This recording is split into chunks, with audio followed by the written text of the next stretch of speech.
Bismillahirrahmanirrahim. Assalamualaikum warahmatullahi wabarakatuh. Ya, berjumpa kembali kita dalam program Jangan Salah Arah dan mengulas peristiwa yang jadi secara jernih agar kita tidak salah arah. Baik, pada JSA sore ini kita akan tentang peristiwa kecelakaan yang terjadi, yaitu meninggalnya mahasiswa Universitas Indonesia tertabrak ya, meninggal. Jadi seperti apa, kita simak dulu tayangan video berikut. Muhammad Hasya sendiri merupakan mahasiswa UI yang tewas lantaran diduga ditabrak oleh pensiunan polisi. Ira mengaku dirinya bersama Ikatan Alumni UI sempat ditemukan langsung dengan terduga penabrak sang putra, yakni AKBP Purnawirawan Eko Setia BW. Ira pun mengaku para petinggi polisi juga menyebut sang putra yang telah meninggal memiliki posisi yang lemah. Hal ini Ira sampaikan pada Jumat 27 Januari 2023 di Sekretariat Iluni UI.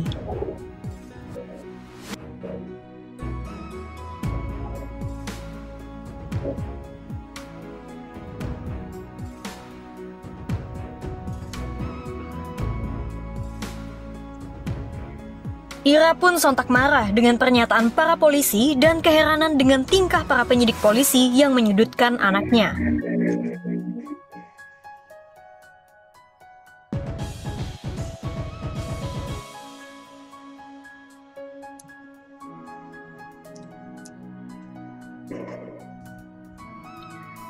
Kecurigaan Ira terhadap kerja polisi pun terbukti ketika polisi menutup kasus anaknya dan menjadikan Hasya sebagai tersangka.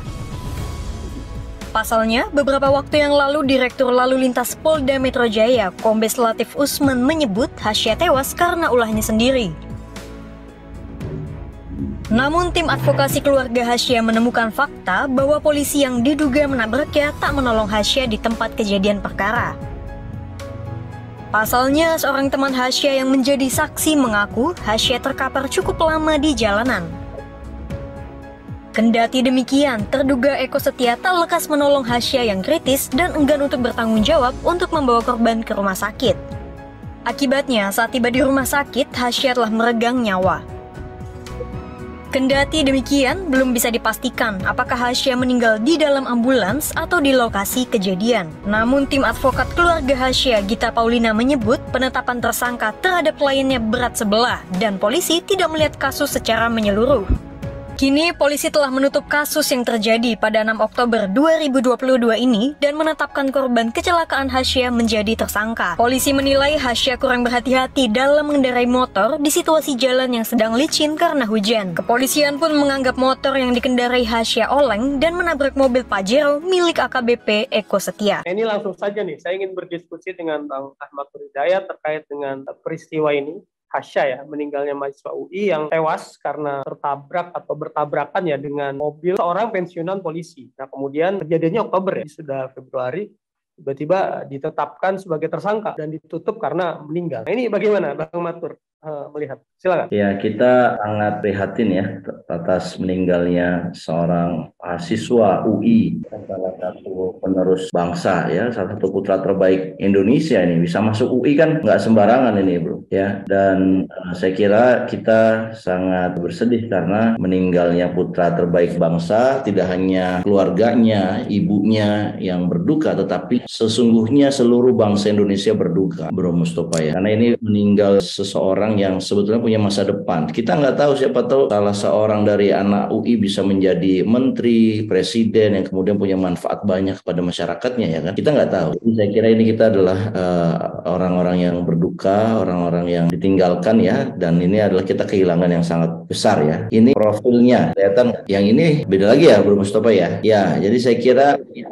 meninggal ini adalah M. Hasya dan beliau adalah salah seorang yang mengalami kecelakaan dan akhirnya meninggal dunia di tempat ya. Dan ini kemudian orang tuanya merasa ada yang aneh terhadap kinerja kepolisian. Kenapa kok anaknya yang meninggal malah anaknya dijadikan sebagai terdakwa? Nah, ini yang mau kita soroti ya. Jadi orang mahasiswa ya, masyarakat umum ya mengalami meninggal dunia karena ada satu kecelakaan di jalan raya karena dia bersinggungan dengan seorang katakanlah anggota ya pensiunan dari kepolisian, kemudian dia ditetapkan sebagai tersangka. Nah, saya kira ini ada hal yang menarik ya untuk kita cermati dalam konteks kebijakan publik. Nah, ini penjelasan yang disampaikan oleh pihak bahwa kepolisian itu punya satu sketsa gambar bagaimana terjadi ya. Di sini ada berbagai ini setidaknya satu versi ya yang diperoleh kepolisian di mana TKP-nya adalah di Jalan Serengseng Sawah ya di wilayah Jagakarsa, Jakarta Selatan. Ya, memang jalan ini adalah jalan yang biasa dilalui oleh para mahasiswa. Apalagi saya dengar dia tinggalnya di Cilincing. Kalau dia di Cilincing ya dia rutenya adalah tiap hari adalah rute ini ya, rute Lenteng Agung ke Depok ya.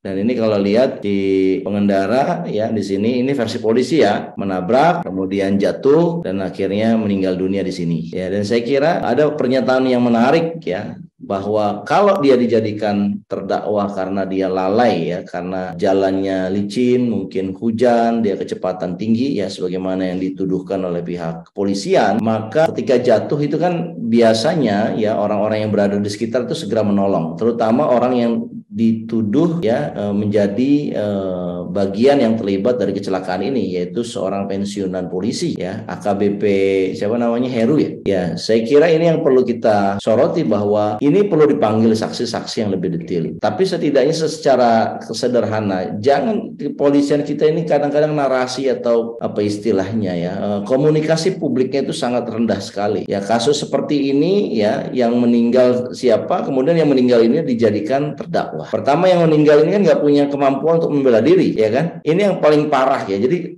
kita mempertanyakan nih, mekanisme hukum di negara Kesatuan Republik Indonesia. Bagaimana mungkin seseorang yang sudah meninggal kemudian ditetapkan terdakwa, sementara dia tidak punya hak untuk membela diri dia sendiri? Ini kan lucu ya, Bro Mustafa ya. Ini lucu kok hukum di negeri ini orang yang meninggal kemudian meninggalnya itu dijadikan dalam kasus laka ya, kecelakaan lalu lintas. Ini yang meninggal, kemudian yang meninggalnya dijadikan terdakwa.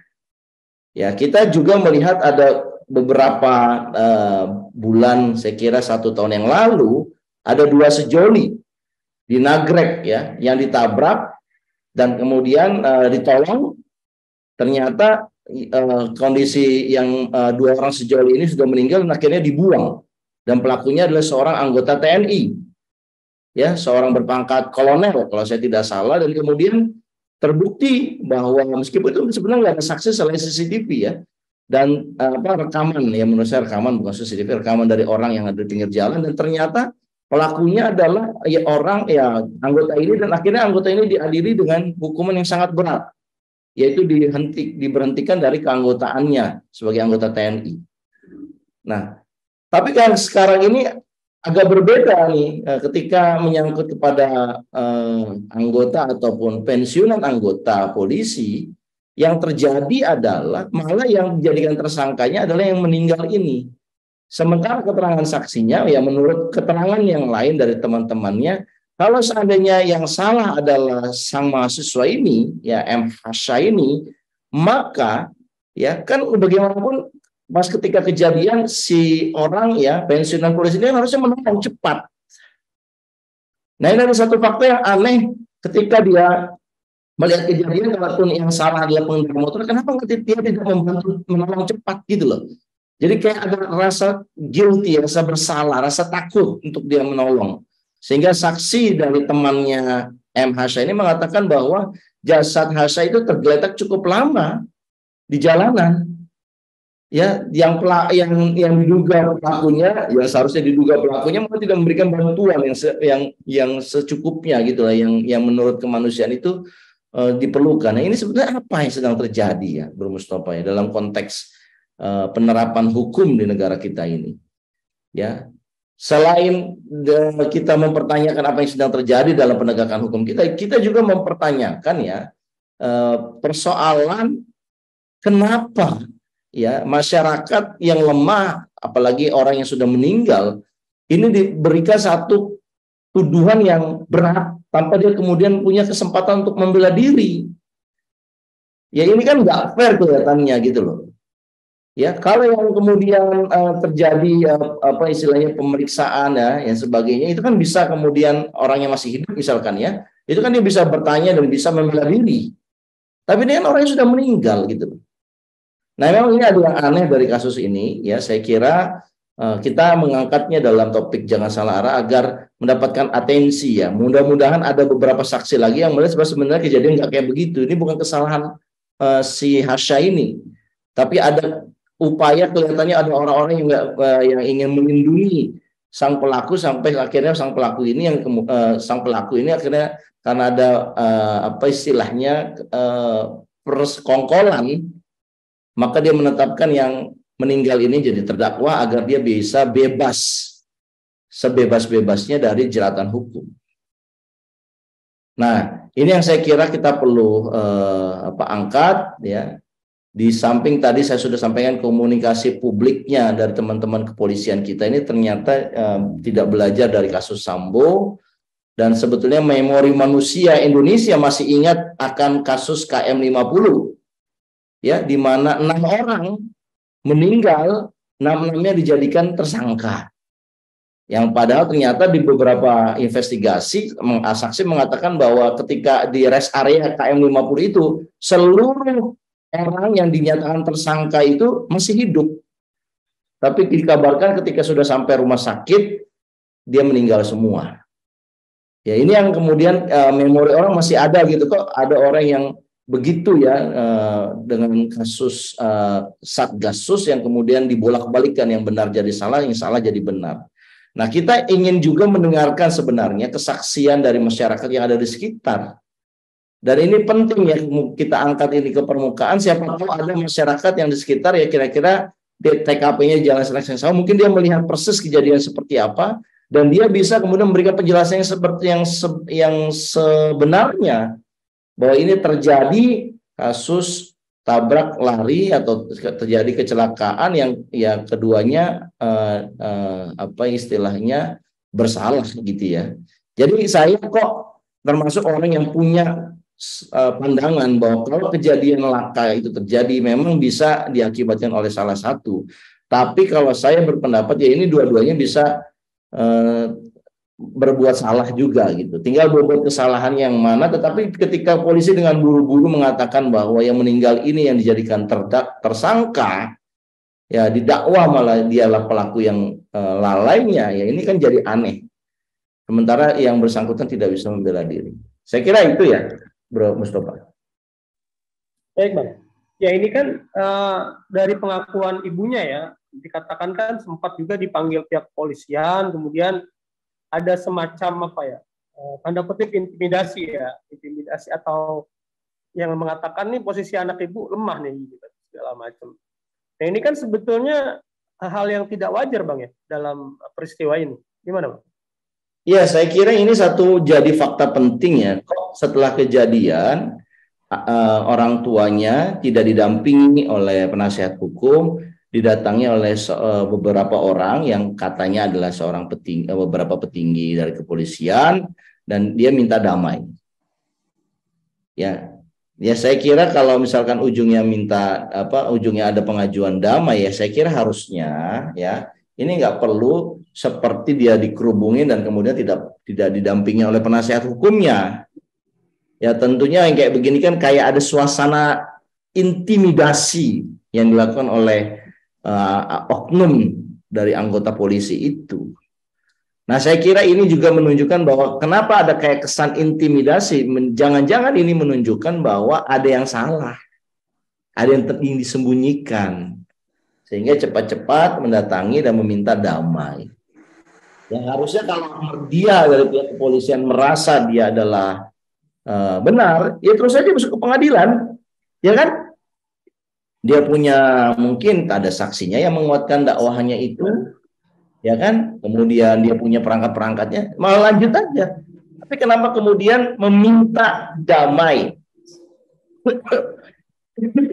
Maaf ya, ya.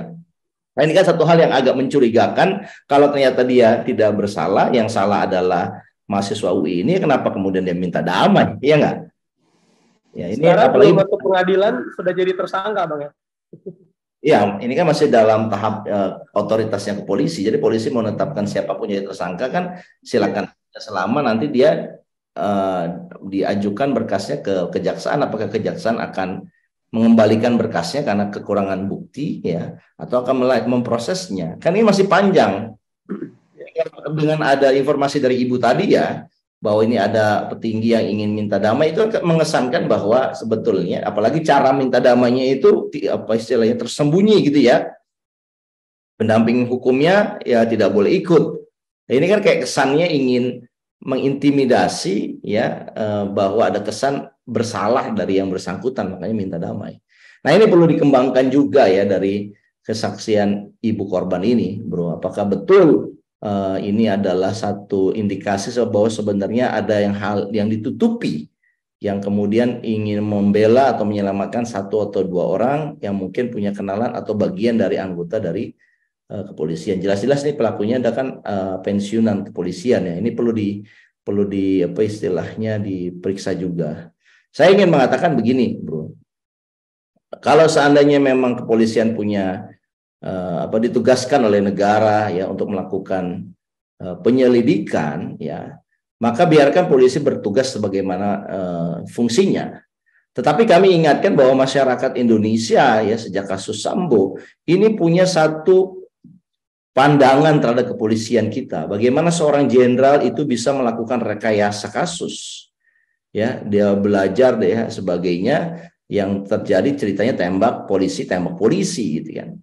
Nah, jangan-jangan ini bisa jadi adalah sambo-sambo kecil yang merekayasa kasus-kasus pada akhirnya untuk menutupi kesalahan yang dilakukan oleh anggotanya. Ya, kita berharap tidak seperti itu, tapi memori orang ini kan masih kuat ya akan memori Sambo, sehingga bisa saja kecurigaan orang ke arah situ bahwa ini ada ya satu hal yang ditutupi, apalagi tadi ada beberapa fakta ya minta ketemu secara sembunyi-sembunyi, tidak mau didampingi oleh penasihat hukum untuk mengajak damai. Ya ini ada apa? Kalau nggak ada salah kok mengajak damai, kan ada keanehan di situ. Demikian, Bro. Ada trauma ya berarti ya di publik ini ya terhadap peristiwa-peristiwa yang melibatkan polisi ya. Nah, ini yang mungkin di sesi terakhir ini sebetulnya bagaimana, Bang? Ini kan korban ini, Hasya ini anak mahasiswa UI ya. Bagaimana sebetulnya peran dari UI sendiri dalam kasus ini, perlu apa gitu? Baik itu Rektorat UI ataupun ada Iluni, mungkin juga BEM UI. Atensinya bagaimana terhadap kasus, termasuk juga mungkin Komnas HAM ya. Apakah mungkin akan ada unsur pelanggaran HAM dalam peristiwa ini? Iya, saya kira gini, karena ini adalah kasusnya menewaskan mahasiswa UI ya. Saya kira yang paling punya kepentingan harusnya BEM UI, karena dia kan anggota, istilahnya BEM ini kan Badan Eksekutif Mahasiswa gitu. Ya, BEM ini ya bisa meminta bantuan kepada Iluni, karena Iluni ini kan kalangan alumni yang punya kompetensi, yang mungkin minta bantuan Iluni untuk mendapatkan bantuan hukum kepada yang bersangkutan. Itu bisa juga. Jadi BEM UI bergandengan tangan bersama Iluni UI memberikan pendampingan hukum kepada keluarga korban ya. Dan saya kira karena ini juga menyangkut keluarga besar Universitas Indonesia, saya kira Civitas Akademika yang dipimpin oleh Pak Rektor UI ini juga bisa bersuara, setidaknya memberikan simpati dan empati lah agar kepolisian ini bertugas sebagaimana kewenangannya. Nah, saya kira ini ada perkembangan terbaru bahwa Polda Metro Jaya itu membentuk tim gabungan pencari fakta atau TGPF untuk kasus kematian Hasya. Jadi saya kira ini bagus ya. Kita lihat apakah tim TGPF-nya ini terdiri dari kelompok independen atau punya afiliasi. Karena kadang-kadang begini, namanya tim penggabung pencari fakta, tapi kalau dia punya afiliasi, hasilnya tidak akan bias juga.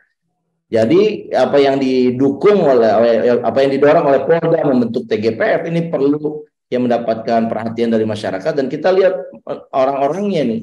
Kalau orang-orang TGPF memang betul-betul orang yang netral, tidak parsial ya, tidak membela salah satu institusi, maka ini akan baik sekali karena tim gabungan pencari fakta ini akan mengungkapkan bagaimana kebenarannya, siapa yang benar, siapa yang salah. Dan kalau seandainya orang itu, ya menurut saya purnawirawan polisi itu ada korban kecelakaan dan dia tidak mau bantu, itu bisa dinyatakan juga sebagai tersangka loh bro. Ya, kenapa kok dia nggak memberikan bantuan? Siapa tahu dengan dia memberikan bantuan dia bisa tertolong dari kematian. Bagaimana itu juga waktu-waktu kritis kan. Nah, tapi kenapa dia tidak memberikan pertolongan? Ada apa? Apakah yang sebelumnya kenal dengan yang bersangkutan atau tidak? Nah, ini perlu digali menurut saya. Ya, saya kira ya kita lihat perkembangan kecelakaan motor Hasya ya dengan polisian, dengan anggota. Maksud saya purnawirawan kepolisian. Apakah kemudian polisi bisa bertindak adil? Ya, saya kira kalau polisi bertindak adil itulah yang diharapkan oleh kita semua. Demikian, Romus. Terima kasih atas waktu dan kesempatan untuk berdiskusi tentang tertabraknya mahasiswa ini. Kita berharap ya artinya semoga terang benderang dan keluarga pun mendapat rasa keadilan. Itu mungkin Bang ya. Terima kasih atas kesempatannya Bang ya. Terima kasih ya Bro Mustafa. Baik, kita cukupkan. Assalamualaikum warahmatullahi wabarakatuh. Waalaikumsalam.